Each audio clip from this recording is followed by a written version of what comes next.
Dear students, 12th class, listen to me. Date की बात करें तो आज 23 अक्टूबर सन 2021 है और मैं हूँ आपका, वैसे तो मैं वहाँ पर यही बोलता हूँ, चलो जो भी समझो आप, आपका टीचर कहिए, मुख्तियार सिंह करनावल, अलवर, राजस्थान।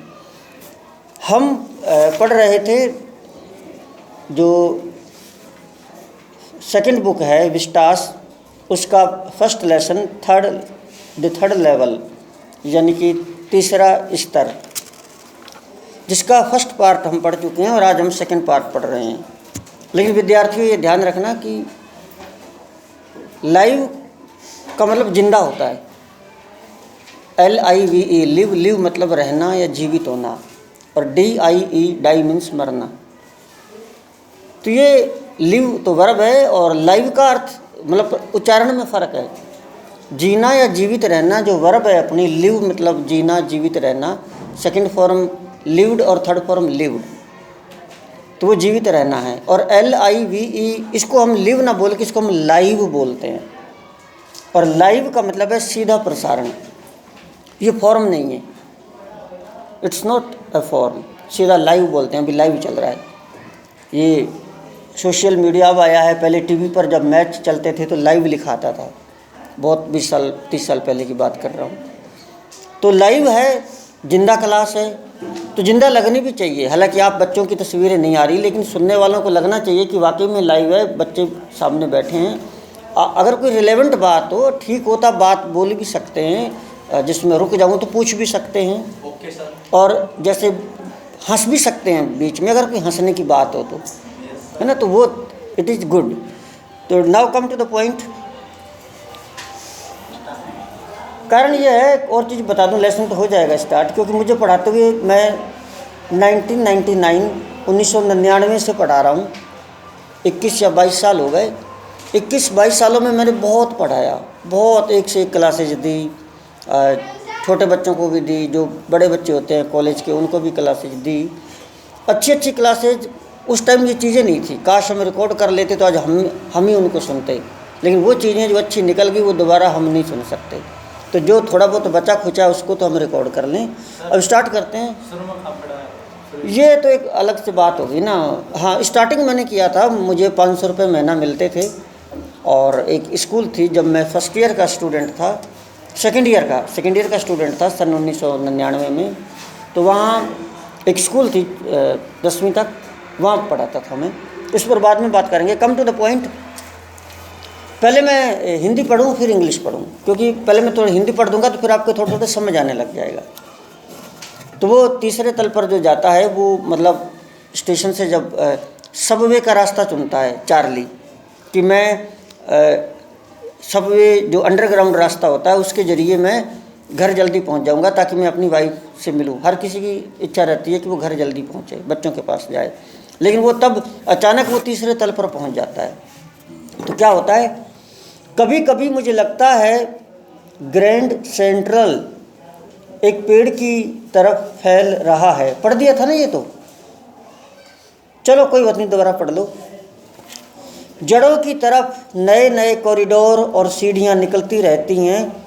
शायद एक लंबी सुरंग है जिसके बारे में कोई नहीं जानता, और जो ठीक इस समय नगर के नीचे रास्ता बनाती जा रही है। सुरंग यह टाइम्स स्क्वायर की ओर जा रही है, और हो सकता है दूसरी सेंट्रल पार्क की ओर, और हो सकता है कि क्योंकि इन वर्षों में बहुत से लोगों के लिए ग्रैंड सेंट्रल एक बाहर निकलने का दरवाज़ा, एक पलायन का मार्ग बन गया है।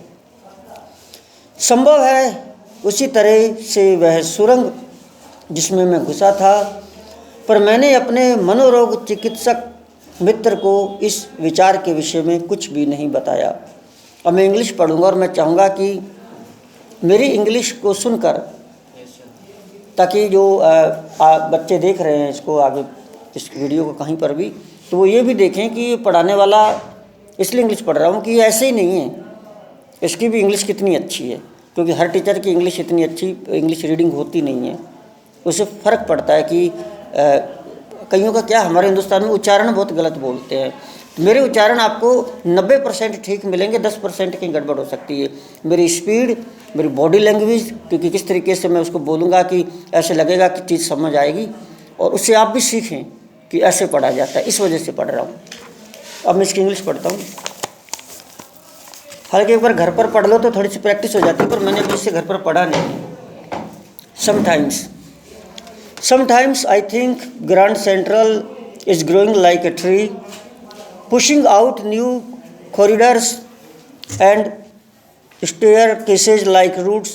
There is probably a long tunnel का मतलब सुरंग, that nobody knows about, feeling its way under the city night right now का मतलब होता है अब, right now on its way to Times Square। देखिए मैंने टाइम्स बोला इसको, मैं बार बार बोलता हूँ, इतने 2-3 साल हो गए पढ़ाते हुए, मैंने कभी बताया नहीं। टे साउंड ऐसा है, किसी भी सिलेबल के शुरू में आ जाए तो ये बस्टिंग साउंड हो जाता है, आवाज़ फटी सी निकलती है। BURST, बस्ट मीन्स फटना, जैसे टायर फटता है, गुब्बारा फटता है। तो जब इसको आप, जैसे टाइम है, आप इसको टे नहीं बोलेंगे, टाइम नहीं बोलेंगे, टे और ठे के बीच का साउंड बोलेंगे आप, जिसको बोलते हैं जैसे कोई आप गुब्बारे को फुला के और एकदम आप उसे फाड़े तो बम करके आवाज़ आएगी, या जैसे टायर है, जब टायर फटता है तो एकदम ठा करके आवाज़ आती है। टे और ठे के बीच का साउंड आना चाहिए। तो ये टाइम नहीं है, टाइम, मतलब मैं इसको ऐसे बोलता हूँ। लेकिन किसी भी सिलेबल का पहला अगर अक्षर टे हो तो सिलेबल क्या होता है, जैसे कई बार बीच में भी टे आ जाता है, जैसे कैट है तो कैट में आप टे को बस्ट नहीं करोगे, you can not bust it, it is not busting sound. कोई सिलेबल का पहला हो, जो छोटा शब्द होता है ना, जैसे रैट, कैट, तो ये तो पीछे है। कोई सिलेबल जो छोटा सा होता है उसका शुरू का अगर हो, कई बड़े शब्द में 3-4 सिलेबल होते हैं, 3-4 शब्दों को जुड़ के बनता है, वो मुझे ध्यान नहीं आ रहा। जैसे समटाइम्स है तो एक तो सम है इसमें वर्ड, SOME सम, एक टाइम्स है, 2 हो गए ना। तो अब इसमें देखेंगे 2 सिलेबल हैं, एक सम और एक टाइम्स। तो दोनों में आप ये जो टे आया है, ये जो टाइम्स वर्ड है, इसका पहला साउंड है। किसी भी सिलेबल का पहला साउंड अगर टे होता है तो वह हमेशा बस्ट करता है, फटी हुई आवाज़ आती है। इसको इंग्लिश में बस्टिंग साउंड बोलते हैं। तो इस पर आप रीडिंग पर ध्यान दें, अचानक बता दिया मैंने, कहाँ था मैं, यस। अब हाँ, टनल, ये भी टे को भी मैं टनल ही बोलूँगा। There is probably a long tunnel that nobody knows about, feeling its way under the city right now on its. अब ये देखो इट्स है, इसमें टे बस्टिंग नहीं होगा, खाली टे बोलेगा, क्योंकि ये सिलेबल का पहला अक्षर नहीं है, ये बीच में एक सिंगल अक्षर है। इट्स वे टू टाइम्स, हाँ यहाँ पर मैंने समझाया था, Times Square and maybe another 2। अब इसको भी हम थोड़ा सा, to Central Park and maybe because for so many people through the years Grand Central has been an exit, a way of escape. Maybe that's how the tunnel I got into, but I never told my cyclist friend about that idea. चलो बच्चों, आप सभी बैठे हो, English में lesson का तो हम सेकंड पार्ट अगले बार भी पढ़ लेंगे। इसको मैं टाइटल भी बस्टिंग साउंड दे दूंगा। इंग्लिश में 3 बस्टिंग साउंड होते हैं, अब तीनों का ध्यान कर लीजिए। अगर आप उन तीनों बस्टिंग साउंड को सीख जाते हैं तो आपका इंग्लिश पढ़ना बहुत अच्छा हो जाएगा। एक तो बता दिया टैग, बता दिया ना। दूसरा है कै, जो सी से स्टार्ट होता है, जो भी सी से स्टार्ट होता है, जो कै बोलता है, जैसे केमिस्ट्री, कैट। तो इस कै को भी आप बस्ट करेंगे तो ये कै और खे के बीच का साउंड बनेगा। जैसे ये कैट है तो कैट ना बोलकर खैट, मतलब थोड़ा सा बस्ट होगा, कै और खे के बीच का साउंड खैट। जैसे कैन है, CAN, कैन, कैन मतलब सकना। तो कभी भी आप मुझे सुनेंगे तो मैं ऐसे बोलता हूँ आई खैन, मतलब मैं कैन ना बोल के, कै और खे ना बोल के बीच का एक फटी सी आवाज़ आएगी, I can you tell me. देखो can, tell, can you tell me. अच्छा, 2 हो गए, एक तो टे बता दिया, एक कै बता दिया। एक और सीख लो, पै। पै भी बस्टिंग साउंड है, P for parrot, parrot means तोता।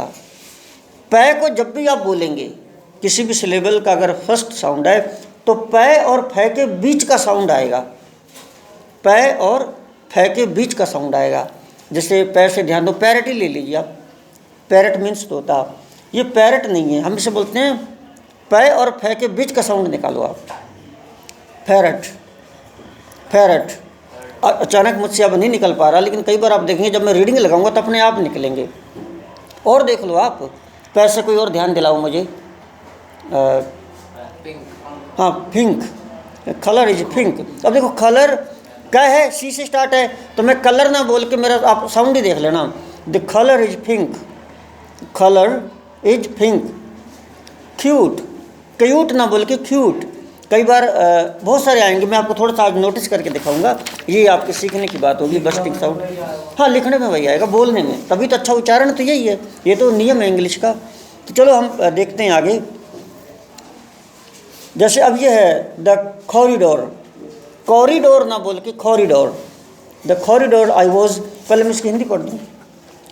जिस कॉरिडोर में मैं था वह बाईं तरफ एक कोण बनाता नीचे की ओर जा रहा था, और मैंने सोचा कि यह गलत था, पर मैं चलता ही गया। सुनने का मेरे पास केवल अपने कदमों की खाली आवाज़ें थी। वो कहता है जिस कॉरिडोर में, जिस जगह पर मैं गया, चलते ही गया, और सुनने को सिर्फ मेरे ही कदमों की आवाज़ सुनाई दे रही थी और कुछ सुनाई नहीं दे रहा था।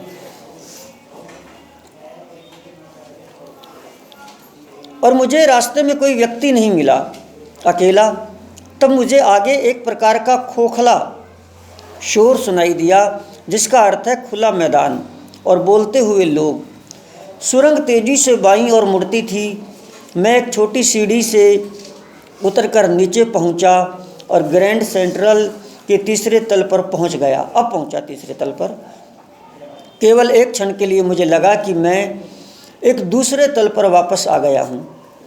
एक क्षण के लिए तो ऐसे लगा, पर मैंने देखा कि कमरा छोटा था, टिकट, खिड़कियों की संख्या और ट्रेन, तो ट्रेन को अब हम ट्रेन करके बोलेंगे, ट्रेन, कैच, कैच को कैच आएगा भी।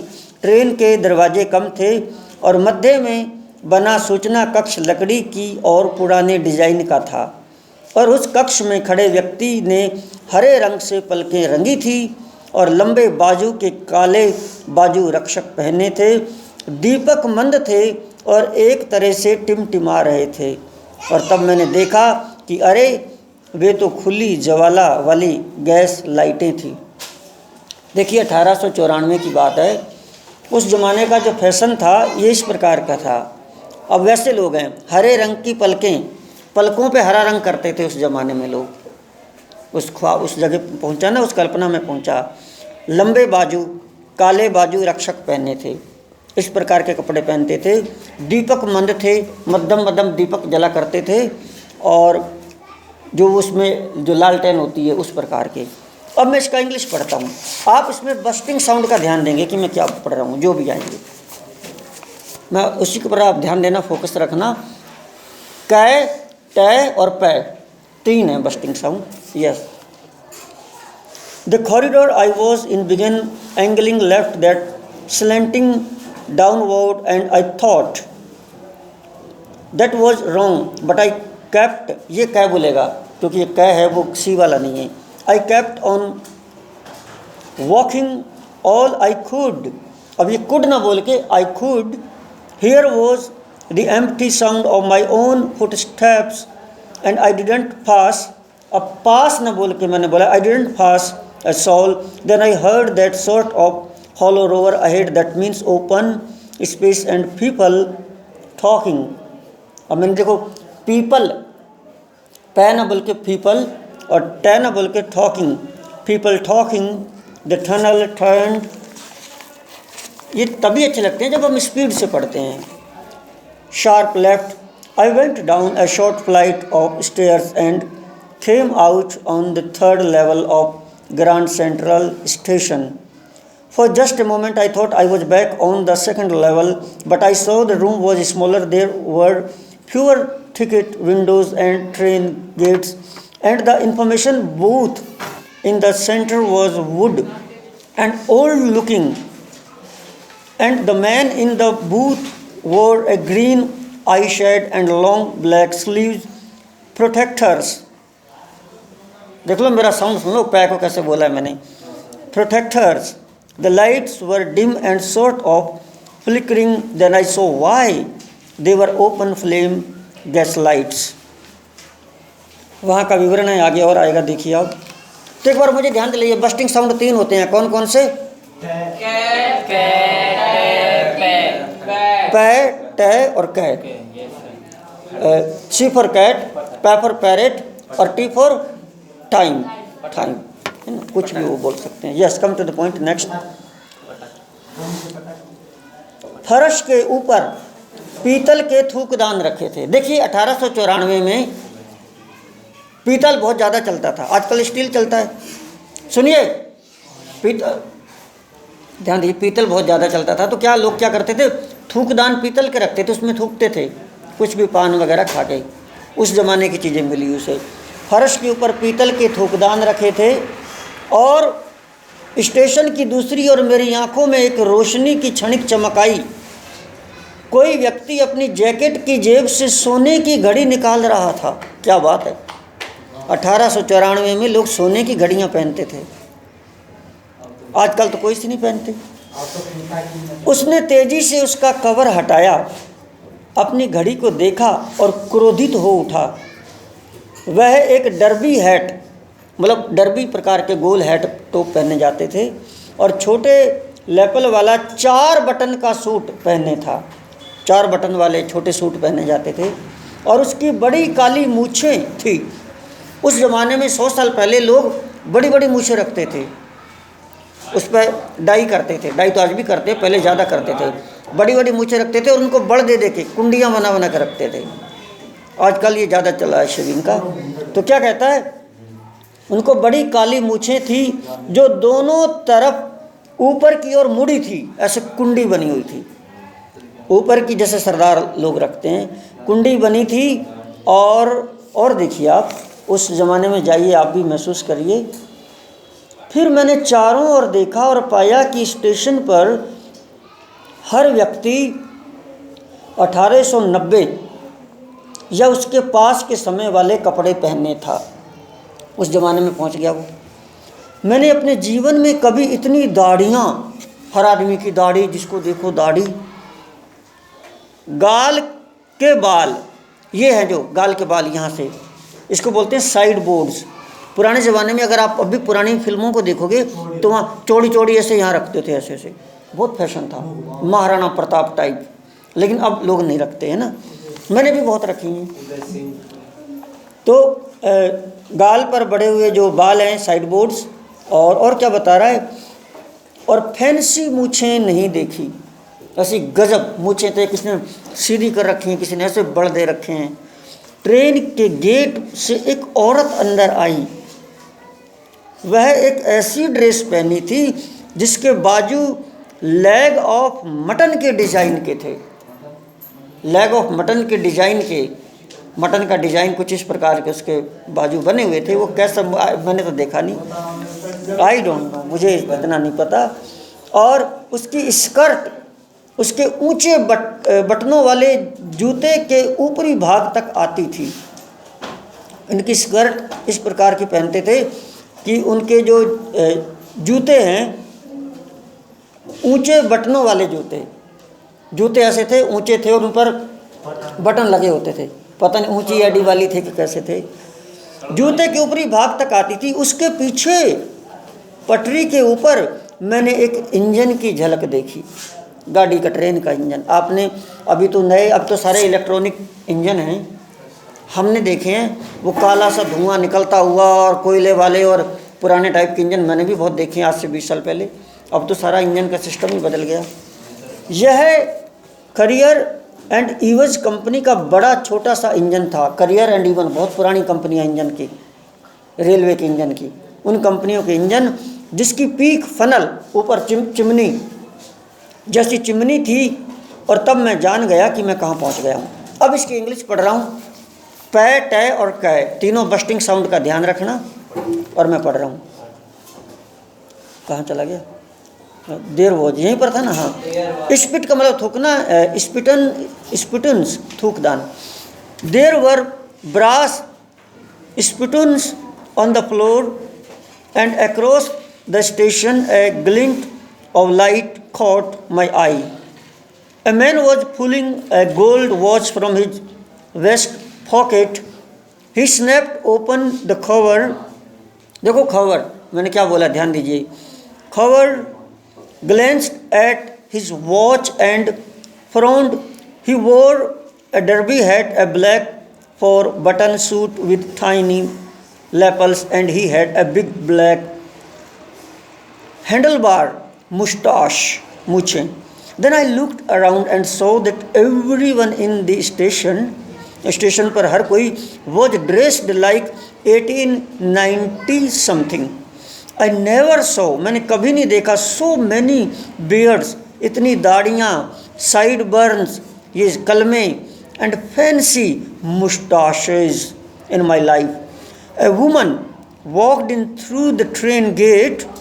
She wore a dress with leg of mutton, sleeves and skirts to the top of her high-buttoned shoes.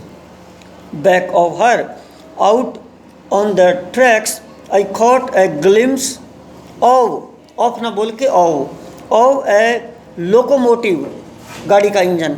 Locomotive, a very small courier and huge locomotive with a funnel shaped stack. And then I knew, तब मैं जान गया. अगला पढ़ता हूँ, अच्छा lesson है. निश्चित होने के लिए, मैंने सोचा सही किसी दूसरे युग में पहुँच गया हूँ. निश्चित होने के लिए मैं अखबार वाले लड़के के पास गया, पेपर बेचने वाले, और उसके कदमों पर रखे अखबारों की ढेर पर नज़रें डाली. अखबार तो देखो तारीख लिखी होगी, 1894 में तो नहीं पहुंच गया. द वर्ल्ड था, द वर्ल्ड ये अखबार का नाम है. उस ज़माने की अखबार न्यूयॉर्क में छपती थी, द वर्ल्ड. और द वर्ल्ड का प्रकाशन कई वर्ष पहले बंद हो चुका है. अब तो बंद होगी वो अखबार. तो पुरानी अखबार देखी. प्रमुख समाचार में मैंने प्रेसिडेंट क्लीवलैंड के बारे में कुछ था, जो उस टाइम राष्ट्रपति थे क्लीवलैंड, उनके बारे में कुछ समाचार लिखा हुआ था. बाद में वह पहला पृष्ठ मुझे पब्लिक लाइब्रेरी की फाइलों से मिला. जब लेखक चार्ली बाहर आ गया, फिर दोबारा उस तल को ढूंढा, मिला नहीं, फिर लाइब्रेरी गया, फिर अखबारें देखी, तो वही अखबार उसको 1994 वाली मिली लाइब्रेरी में. यह 11 जून 1894 को छपा था, 1894 को छपा था. तो इसी को मैं इंग्लिश में पढ़ूंगा. Please listen to me. ध्यान देना बस्टिंग साउंड पर. आज की क्लास यहीं रुक गई है. I turned toward the ticket windows, यही था ना, नहीं ऊपर वाला, sorry. To make sure I walked over to a news boy and glanced at the stack of papers at his feet. It was the world, and the world hasn't been published for years. The lead story says something about President Cleveland. I found that front page since in the public library flies, and it was printed June 11th, 1894. अभी एक para और पढ़ सकते हैं जब तक sir आएंगे. चलो तो छोड़ो, आज इतना ही है. निशान लगा लीजिए, आप निशान लगा लो. अच्छा, कुछ वर्क होमवर्क चेक करना है. और okay, thank you so much. Bursting sounds का ध्यान रखिए.